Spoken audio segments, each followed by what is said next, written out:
Parents, we tend to always view our kids as kids regardless of how old they are, and we'll always support them, but at some point the financial support has to wind down.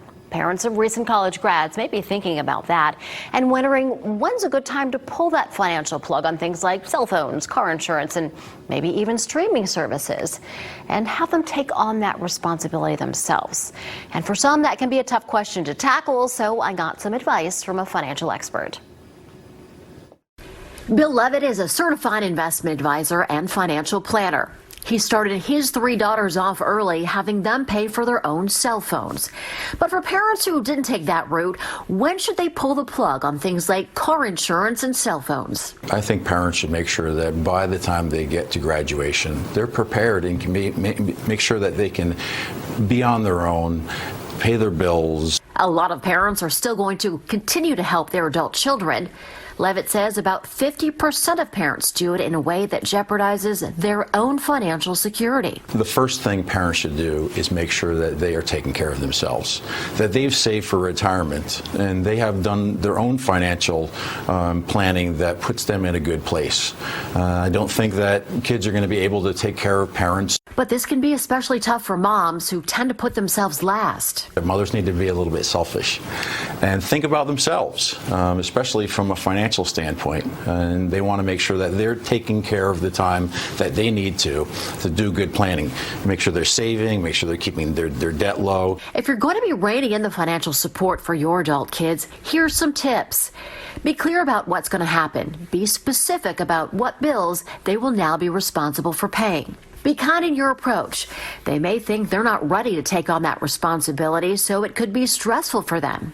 Be understanding. Your adult kids may experience income interruptions like layoffs. It's not really their fault. So talk to them about possible solutions that won't hurt your financial security. The important things that young adults should know is this. You want to make sure you keep your debt low, right? Debt is a big issue for young adults. Yeah, and Bill said after debt, the best thing to remind them about doing is to budget, sort of bucket your money. And if you're doing it and you're talking to your kids about it, even if they're adult kids, they're more likely to catch on. Is this one of the things, I think it is, that kids are not getting as easily as I thought maybe we learned, in terms of budgeting money and like that's the one thing I'm trying to work with my kids the most at the teenagers, and I get the feeling I'm having a lot more trouble with it than maybe that I remember I had. But I don't know, especially if they get into college, it's even worse. I wonder if there's just more expenses that parents pay for the kids than, like, we didn't have cell phones. That's true. Actually, when Bill told me that he had his daughters pay for their cell phones at the beginning when they first got it, I was like, oh, wow.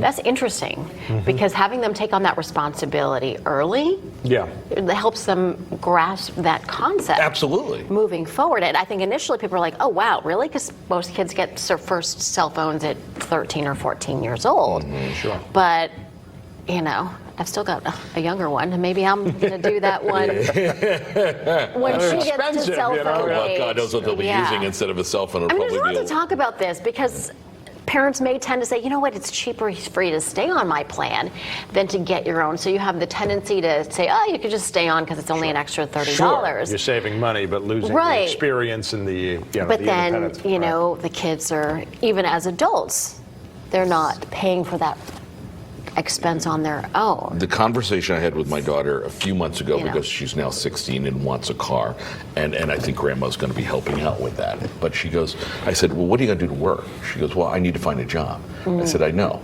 But what are you going to do to pay for this? Well, I'll get a job. I said, okay, but here's the deal. Your grades can't suffer. Because if your grades suffer, you lose the job. You lose the job, you lose the money. You lose the money, you can't pay for the gas and the insurance. Can't pay for the gas and insurance. The car's useless at that point. So that responsibility kind of gets thrown on on the pile. Exactly. Yeah. So all right. Yeah. We'd like to hear your thoughts.